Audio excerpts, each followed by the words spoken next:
Well, kind of continuing on the whole slums, I read a few reviews where some critics have attacked the film for starting off with a social commentary and like, discussing and exposing the social injustice of India, and then just kind of taking the easy route, following the love story and just abandoning the whole social justice. But when I watched the film, I didn't think you ever were going to social justice route. It's just a matter of fact, this is what India is. And you even mentioned in the Q&A yesterday, like, they said, don't show us as poor and don't show us as pity. Like, yes, this is just absolutely. The status.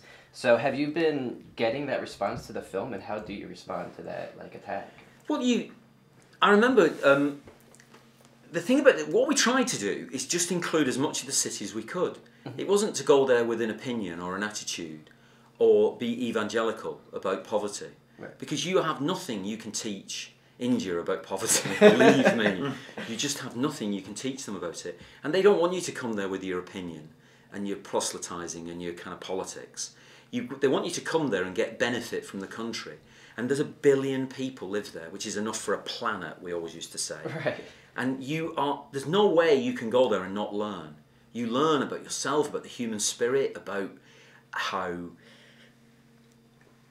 meaningless life is and how wonderful life is at the same time. And that's what you want to put in the film. You want to give that feeling in the film.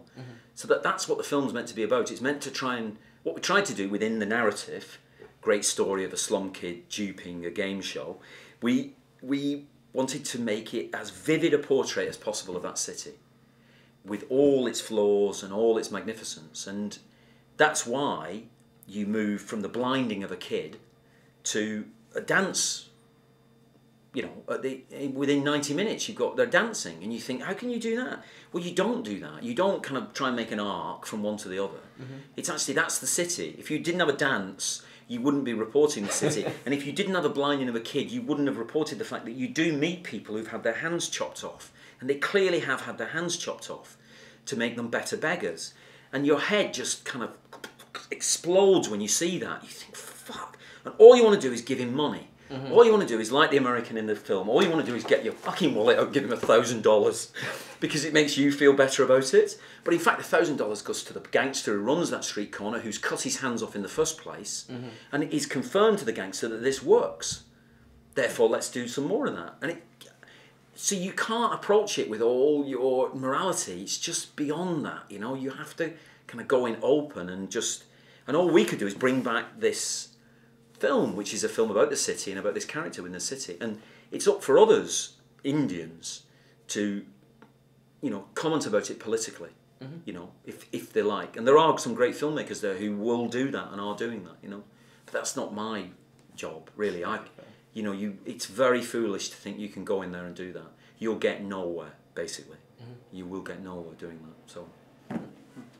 So, you've made a great film, and you're pretty confident that it's good, and then the studio, your American distributor, says sayonara. I don't know how to say it in Indian, but they say sayonara. So how does that feel like? How do you deal with that? What happens then? Tell me what happened. Well, they when they rang up, it's about as bad a news as you can get, really, as a filmmaker, because I mean, apart from the film being cancelled before you've made it. It's even worse than that because you made it and you're not going to get distribution because they closed their division. So you're basically going to go to DVD, basically. Was that a strong possibility? That's what they predicted, yeah. Well, yeah, well, that's what's going to happen to you because Warner's can't release the film because Warner's released films on 4,000 screens. Right. That's what they. This is not The Dark Knight, These companies are built to do a job. They're very efficient businesses in terms of what they do. And they set up an indie division to distribute a film like that, which knows that it has to get the filmmaker in a room with you guys, that it has to do word-of-mouth screenings in this territory, that territory. Whereas Big Warner's is built to blast it across 4,000 screens. And you know... So, I had a film, Sunshine, before it, which hadn't done very well here at all. It had been a bit of a disaster on the screens. Although lots of people liked the film, but it hadn't performed very well at all. So, you have that film and then a DVD release, basically your career's over in North America, that's it. So you think your normal reaction to it would be homicidal rage, you know, that you just want to kill someone, you know, ideally somebody at Warner Brothers, you just want to kill them. But in fact, I had learned from being in India, and I'd become much more about how you deal with these extremes, that you just absorb them, really. And I remember thinking, and I knew that about myself, because when they told me the news, I thought, well, at least it'll work in the UK, you know, because I was very confident about it working in the UK. So I didn't. And it changed me like that, being in India, and the experience of making the film. That's what I wanted to know, how there's a correlation there. Yeah, and because you'd done that, like they say in India, good will come of it in the end. You experience these things and good comes of it in the end. And sure enough, Telluride in Toronto start shaking about the film, demanding to see the film. Warner Brothers go, what? And they sell it then to Peter Rice at Fox Searchlight, who is the best guy you could have distributing your film, and who had distributed Sunshine not very well.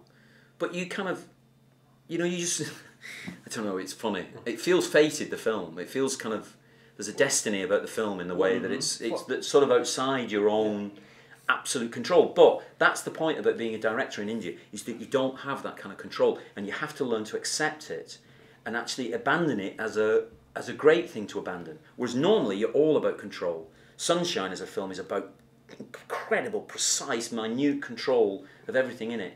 Whereas filming in India, filming in Mumbai, is about the opposite of that. You can't repeat things. Everything changes every few seconds anyway. You can't, continuity is a joke, forget it. Nobody's interested in continuity anyway because it's irrelevant. There is no continuity, it's all up for grabs every minute of the day. And so you have to behave like that accordingly. You have to, as Jack Nicholson says, we're all dying, act accordingly. You know, it's you just have to be like that, you know? Yeah. Your body of work is really distinguished by working in genres that are so remarkably divergent. What do you think that says about you, and what do you want to do that you haven't done already? That musical sequence at the end made me wonder, are you ready to do a musical? I'd love to do a musical. Well, you started an animation studio, did I just read that? No, I started work on an animated film, but it's fallen apart, sadly. And I was going to do Millions, actually. We did talk really early on about doing it as a musical. And I wondered whether we should have stuck with that. But it's very difficult to get a composer. It's very difficult to get a really good composer to spend a year of his or her life doing it with you, which is what you have to have. Because the demands on them, if they're successful, are just enormous from the record company, from their own, you know. So it's very, very difficult to generate the work. But it remains a goal. What do you think it says about you that you are seemingly comfortable with all these divergent No, I think you just try and set yourself... you try and set yourself up each time so that you're starting from the beginning again. So that you don't know very much about what you're doing. It's wonderful. I have this kind of provocative theory about your first film being your best film. And the reason why it is that it's not your technically most accomplished, obviously, and it may not be your most successful, but there's something about it that's really pure, because you really are just learning how to do it. And it's not full of tricks and cunning, you know, because you really don't know what cunning is yet. You learn what it is, but you don't really know what it is yet. And I always try and get back to that, really. And you do that by changing, by doing a film about India, which I knew nothing about, really, about space movies, which I'd just seen them, rather, you know, I didn't really know anything about that kind of stuff. But I think it's also that audiences have changed, because I think in the past they would accept a director honing his craft as a Western director, or as a thriller director, Hitchcock, you think about, they just want more and more of the same thing. They're not like that now. They're the exact opposite now. They'll crucify you now if you just bang the same drum too many times. So I think it also comes from them as well. We are very intolerant. We expect to see people take risks. And I think that's great in cinema, because you want to see people do something different. Except fantasy movies, which are sort of a case in themselves, you know, like superhero movies, which people want to see endless versions of at the moment. But I don't quite know how to explain that. But